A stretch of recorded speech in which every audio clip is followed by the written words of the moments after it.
Now, our nation is too great for small ideas. And the ideas that Secretary Kennedy and President Trump are putting forth in rapid fire and now supported at this level of intensity in the state of Indiana are emblematic of the fact that we have a generational opportunity to make this country as healthy as it should be. Governor Braun is announcing a new health initiative here in Indiana this afternoon. He issued multiple executive orders just moments ago, and alongside him are Robert F. Kennedy Jr., Health and Human Services Secretary, and Dr. Mehmet Oz, who is the administrator for the Centers of Medicare and Medicaid Services. The group's meeting just wrapped at the Indiana State Library. Governor Braun announced that in these executive orders, it will limit SNAP benefits on soda and candy.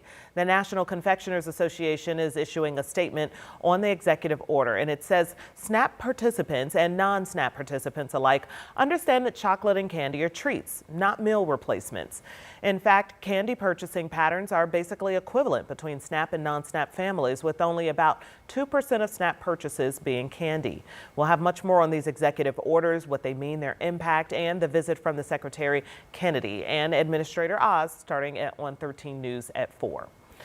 And this afternoon, we're learning more about a deadly police chase from Henry County all the way to Indianapolis. Just hours ago, we have learned the name of the man killed in the incident, and the Marion County Coroner Office is confirming that man was 33-year-old Braun Hampton. State police tell us that innocent people were also involved in this crash. State police say the chase started near Newcastle around 9:15 after deputies tried to pull the suspect's car over. About 30 minutes later, police say before they were about to call off the chase, the suspects crashed into two cars near the intersection of Mithofer and Washington Street. The SUV that is flipped over is the suspect's car. State police tell us 4 people were inside that car. Braun Hampton was ejected from the car and died at the scene. 3 others were taken to the hospital. State police say the drivers of the 2 cars hit were checked out and are said to be okay. The heartbreaking and tragic aftermath of a decision that somebody made to drive reckless. That reckless driving has forever changed lives. And really unfortunate is when the police activate their lights, pull over, and we avoid situations like this. Police also tell us that multiple guns and rifles were found at the scene that troopers believe fell out of the suspect's car during the crash. So far, no arrests have been made, but we are working to learn updates into the moments before the pursuit and the conditions of the people still in the hospital. We will have much more on the chase starting on 13 News at 4 and our mobile app. And Metro Police have arrested a 15-year-old boy who allegedly shot a man Monday afternoon. It happened on North Sherman Drive near East 25th Street and Mass Ave. Surveillance footage and witness statements led officers to the suspect, who they say ran from the scene. 30 minutes later, police found the teen and detained him. They say he had 2 guns on him at the time of the arrest. Police also say they do not believe the suspect and the victim knew each other. The victim was taken to the hospital and at last check was in stable condition. The teen was arrested for criminal recklessness with a deadly weapon, dangerous possession of a firearm by a minor, and aggravated battery. And now to an update on an investigation that we've been following. We now know that a Frankfort teacher has been officially charged in connection to having an inappropriate relationship with a student. Police say the student came forward after a cyber awareness presentation by police last week at Frankfort High School. The student reportedly told officers they had inappropriate conversations with teacher Drew Ackridge. Ackridge is now charged with dissemination of matter harmful to minors and attempt to commit possession of child pornography. We'll leave that news there and turn to weather for a little bit. Here is a look outside on this gloomy Tuesday. It's cloudy, it's cool, and Sean says there could be some rain on the way. A few sprinkles, few showers. As I told my daughter this morning, this would be a great napping day. Yeah. If you can sneeze, sneak one in here. We had highs yesterday in the 70s. It was a beautiful day. It was a Monday. We needed that. So I got to show you the wind chill map here because it makes it feel about 35 degrees colder. I felt myself bundling up my sweater. Yeah, it is one of those mid-April days that we can get some years, and we're certainly having one right now. We've got cloud cover I actually was outside just about 20 minutes ago. Man, the wind has a little sting to it. It certainly does. We've got the cloud cover. This was all expected. Doesn't mean that it's any more palatable. 43 in Richmond, 47 this hour in Muncie.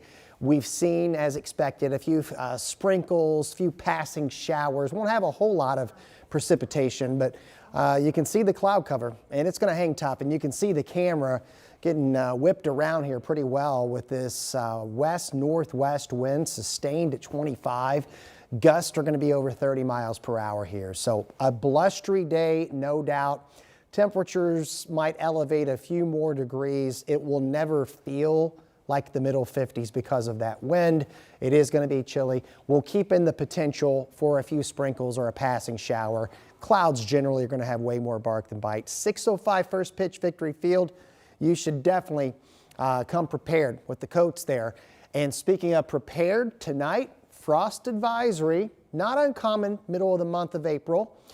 Temperatures tomorrow morning will bottom out close to 30 degrees. Then we're going to warm it up. I'll let you know when we can hit 80 and the potential of severe storms in the 7-day forecast.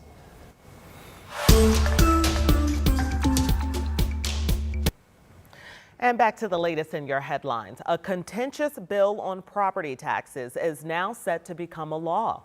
You've heard us talk about Senate Bill 1 a lot recently. Alex Almanza watched as lawmakers voted to pass it just before the deadline in the House.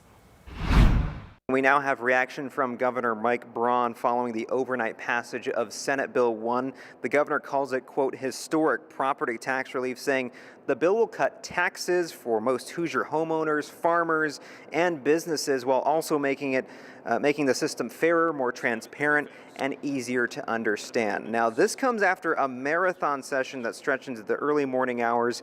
The Indiana Senate passed the bill just after midnight on a 27-22 vote. Senate Bill 1 has drawn strong criticism from educators across the state.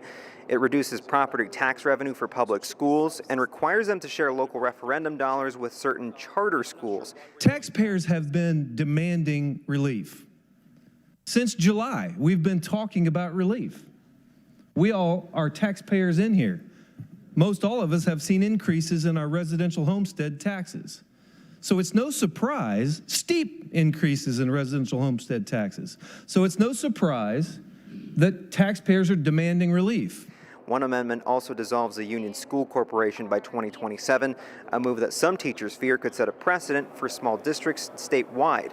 Well, now we continue to focus on the budget, and that is where we need to make sure that we're really making all of this right and making all of this whole. Today was our opportunity to offer the second reading amendments, but that's not our last bite at the apple, as we like to say.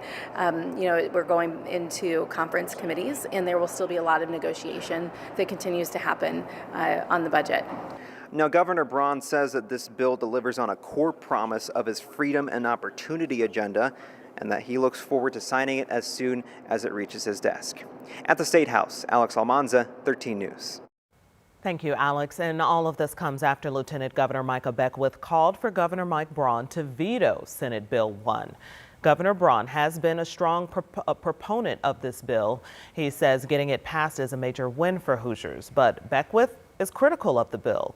He posted on X saying that Hoosiers need a property tax bill they can all understand, and SB 1 is just too convoluted. Governor Braun has yet to respond to these comments.